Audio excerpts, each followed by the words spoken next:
Right, well, one of the books that's landed on my desk recently is a romance by a local author. Carol Collins lives in Dursley with her husband, and Carol has already published 6 books in the last 10 years. So I asked her when she'd actually started writing. Well, it goes right back to when I was a child. I always had a liking for writing down thoughts that came to my head, I suppose, and also had a period of illness, and so couldn't go out and play with friends. So it seemed quite logical to just do that, to sit down, and I think the first thing I actually did was to write down the story of a television programme that I liked, and it just seemed to progress from there right up through my teens, and with a break when I had my first child, but then going back to it. So, I mean, but when was the time that you actually sort of first set out on a sort of a whole book, as it were? Well, I suppose the first one that I really finished was the first one that was published. My daughter would have been about 3, so I've got to work backwards. She's now 14, so about 11 years ago.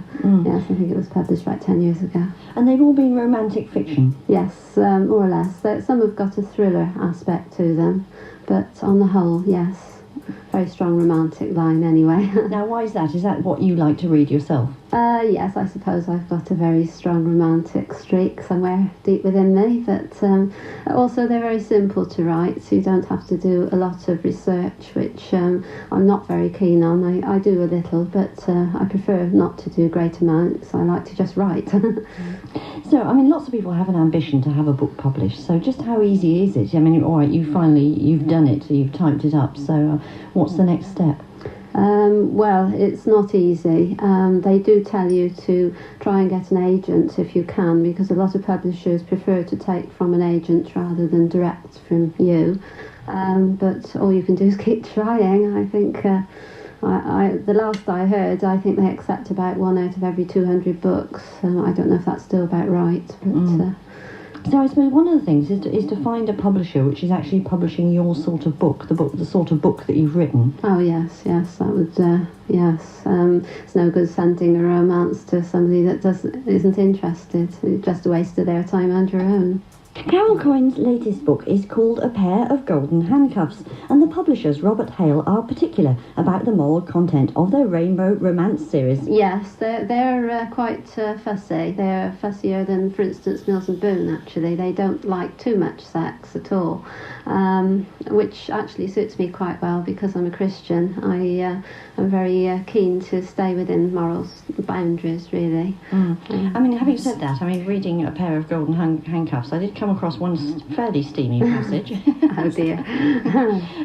Which, when the couple are in the wood, and that is fairly steamy. It's certainly sort of about as steamy as Lady Chatterley was at the time.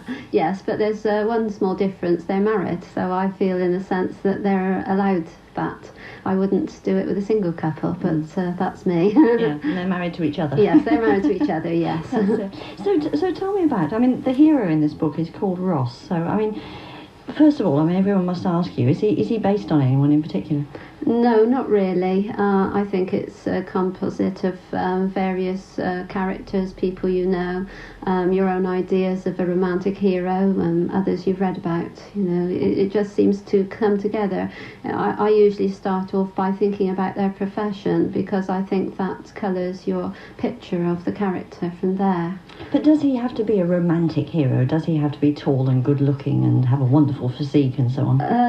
Yes, I think he does, actually. It seems from research done by the big romantic sellers like Mills and Boon, they do like their heroes handsome, tall and dark, and you can't really get away from it. Yeah. So acne in the limp is no good then? Well, I don't think so, not with the lead anyway. And what about the heroine? I mean, she's obviously sort of slightly confused. I mean, are you trying to make a heroine that people can identify with? Is that the first thing? Yes, I think so, yes. You obviously you've got to build a story up out of something, and I think if you can identify with the lead lady, then you're halfway there.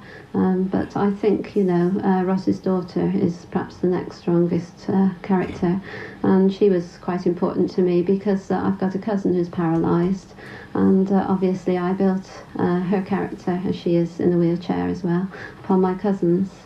I mean, from what you're saying, you've drawn very much on things that you do know about. Is that important?